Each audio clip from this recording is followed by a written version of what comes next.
kali ini saya akan menjelaskan mengenai kerajaan Mataram Islam yang ada di Nusantara.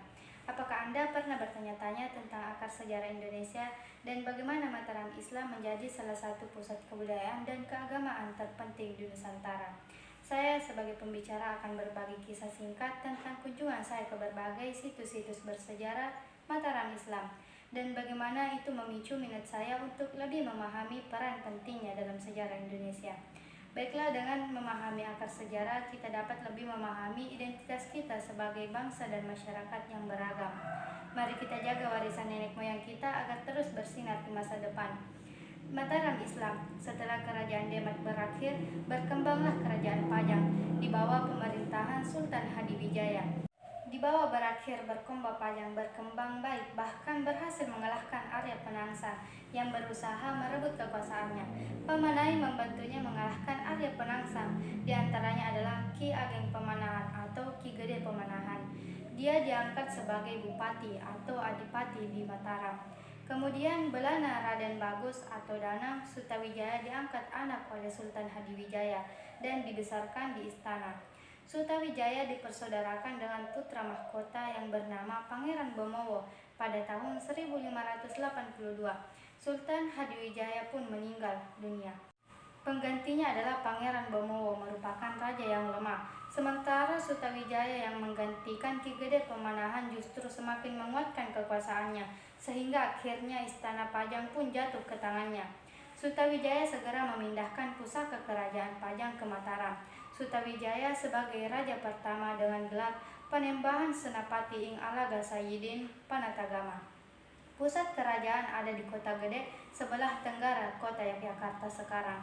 Panembahan Senapati digantikan oleh putranya yang bernama Mas Jolam pada tahun 1601 sampai dengan 1613. Mas Jolam kemudian digantikan oleh putranya yang bernama Mas Rangsang atau lebih dikenal dengan nama Sultan Agung pada tahun 1613 sampai tahun 1645.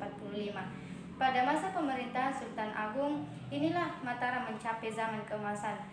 Pada bidang politik pemerintahan, Sultan Agung berhasil memperluas wilayah Mataram ke berbagai daerah, yaitu Surabaya pada tahun 1615, Lasem dan Pasuruan pada tahun 1617, dan Tuban pada tahun 1620. Selain berusaha menguasai dan mempersatukan berbagai daerah di Jawa, Sultan Agung juga ingin mengusir VOC dari Kepulauan Indonesia. Kemudian diadakan 2 kali serangan tentara Mataram ke Batavia pada tahun 1628 dan tahun 1629. Mataram berkembang menjadi kerajaan agraris.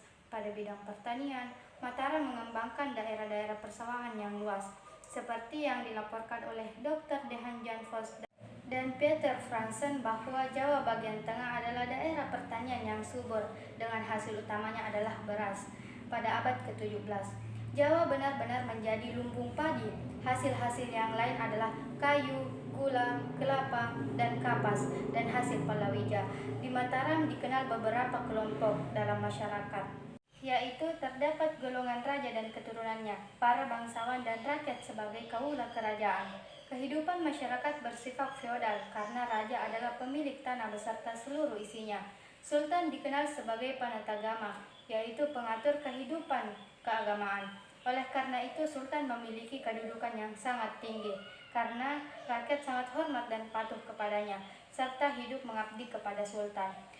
Bidang kebudayaan juga maju pesat, seperti seni bangunan, ukir, lukis, dan patung mengalami perkembangan, serta kreasi para seniman. Contohnya terlihat pada pembuatan gapura-gapura serta ukiran-ukiran di istana dan tempat ibadah. Seni tarian terkenal adalah tari Bedoyo Ketawa. Pada praktiknya, Sultan Agung memadukan unsur-unsur budaya Islam dengan budaya Hindu Jawa. Sebagai contoh, di Mataram diselenggarakan perayaan Sekaten untuk memperingati hari kelahiran Nabi Muhammad SAW dengan membunyikan gamelan Kiai Nagawilaga dan Kiai Guntur Madu. Kemudian juga diadakan upacara grebek. Grebek diadakan 3 kali dalam setahun, yaitu setiap tanggal 10 Zulhijjah yaitu Idul Adha, 1 Syawal yaitu Idul Fitri, dan tanggal 12 Rabiul Awal yaitu Maulid Nabi. Bentuk dan kegiatan upacara grebek adalah untuk mengarak gunungan dari keraton ke depan Masjid Agung. Gunungan biasanya dibuat dari berbagai makanan, kue, dan hasil bumi yang dibentuk menyerupai gunung. Upacara gerebek merupakan sedekah sebagai rasa syukur dari raja kepada Tuhan Yang Maha Esa, dan juga sebagai pembuktian kesetiaan para bupati dan punggawa kerajaan kepada rajanya. Sultan Agung wafat pada tahun 1645. Ia dimakamkan di Bukit Imogiri. Ia digantikan oleh putranya yang bergelar Amangkurat I. Akan tetapi pribadi raja ini sangat berbeda dengan pribadi Sultan Agung. Amangkurat I adalah seorang raja yang sangat lemah, berpandangan sempit dan sering bertindak kejam. Pada akhirnya Mataram mengalami kemunduran, apalagi adanya pengaruh VOC yang semakin kuat.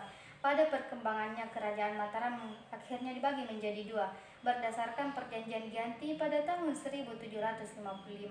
Sebelah barat menjadi Kesultanan Yogyakarta dan sebelah timur menjadi Kasunan Surakarta. Seperti penjelasan sebelumnya, kerajaan Mataram Islam berlokasi di Alas Mentau. Saat ini adalah menjadi Yogyakarta. Adapun pusat pemerintahan Kesultanan Mataram saat itu adalah di Kuta Gede, atau saat ini lebih dikenal dengan sebutan Kota Gede. Beberapa sumber juga menyebutkan jika wilayah Kesultanan atau Kerajaan Mataram Islam pada awalnya hanyalah sebuah hutan. Di tengah hutan tersebut berdiri sebuah istana tua yang dikenal sebagai Mataram Hindu. Area Mataram Hindu ini adalah wilayah yang dikuasai oleh Kerajaan Pajang hingga akhir abad ke-16 Masehi. Adapun asal mula berdirinya Kesultanan Yogyakarta dan Kadipaten Pakualaman serta awalnya kerajaan Islam pertama di Jawa yaitu Deman Bintoro.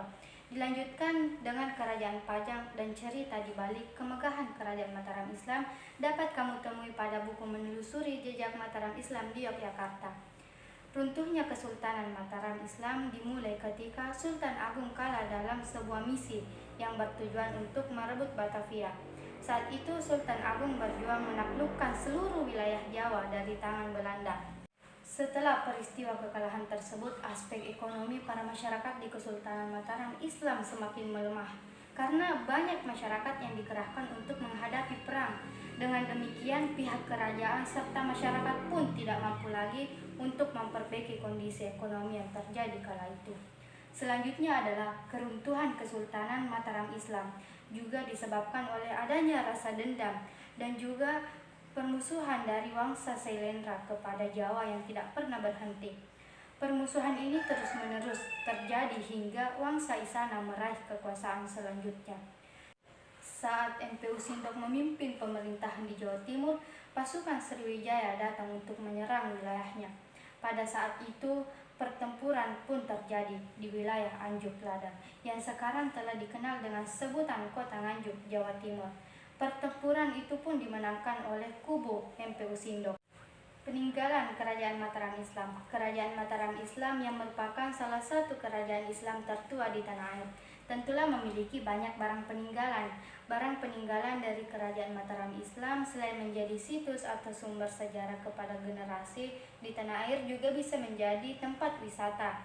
Berikut ini merupakan beberapa peninggalan Kerajaan Mataram Islam yang masih bisa ditemui hingga hari ini.